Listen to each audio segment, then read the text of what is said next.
Hello, and welcome to the movie universe. I'm your host, Movie Fan. Today, I'll be playing A Bug's Life on the Nintendo 64. Based off of the movie, of course. However, the game is a little more complicated than the movie was. I say that because it's a Nintendo 64 game. And as we all know, at that time, just about every game was experimenting with the three-dimensional aspect of gaming, which of course incorporated doing a complete 360 all around. And because of this, it's tough to keep focused on the game, because more often than not, the camera ends up screwing up. It ends up panning too far to the left, too far to the right, maybe even up or down. We're all familiar with this story, and A Bug's Life is no different. However, despite that obvious flaw, it's actually pretty fun. It follows the story fairly well. So if you want to throw things or pick up things, you just push the B button. If you want to jump, you just push the A button. If you want to rotate the camera, you can use the D-pad on the left. And of course, obviously the joystick is movement. And this is important right here. If you want to change the color of the seeds, you got to use the Z button down below. This is important because when you change the color of the seeds, you technically get a different seed. And how you grow these things is pretty interesting. What you do is first you get the color you want, and you literally jump on the seed.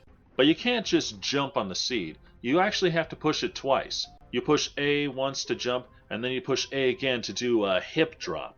This is a technique that was very popular in the N64 games.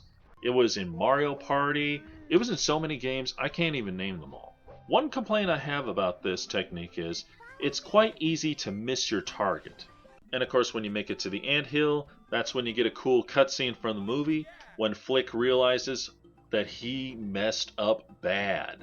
So now he has to go warn the princess about what he did. With this one, you basically run like hell through the tunnel, and if you see any bad bugs, just throw things at them. It'll work on some bugs, but it will not work on worms, and it will not work on grasshoppers. In order for that to work, you would have to power up your berries. And I'm not kidding, they really are berries that you're throwing. And in order to get the grasshoppers or the worms, you need to have stronger berries. But of course, I'm busy running like hell to try and warn the princess, so I don't have time to fiddle with that. However, in the next scene, I have to verse Thumper. You know, that crazy grasshopper that Dot was so afraid of. Now, I gotta run around, I gather a whole bunch of grain. I don't know why I'm really doing this, because it doesn't power me up or anything. So, it's really pointless.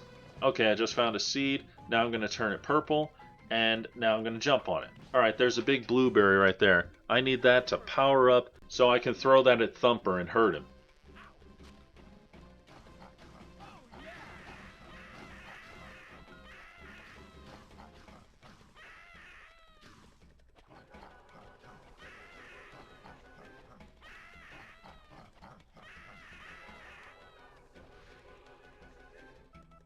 Okay, and now we move on to the scene where he decides to go find warrior ants to help them. You know the famous scene where he grabs a dandelion seed and flies off? Well, you get to actually do that.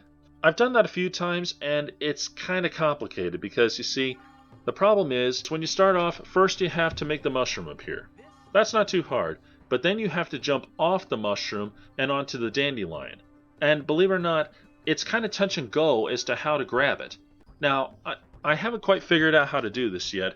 I think what you do is you jump off, you push the B button as you hit the dandelion, and then you get a seed. And the real trick is you have to keep going or else the bird will get you. And you have to find these little air pockets that keep pushing air up. And right now, I'm at a horrible spot. In fact, I won't be able to make it. I haven't covered too much in this game, and truth be told, there really isn't too much to say. Basically what you do is you run around quite a bit.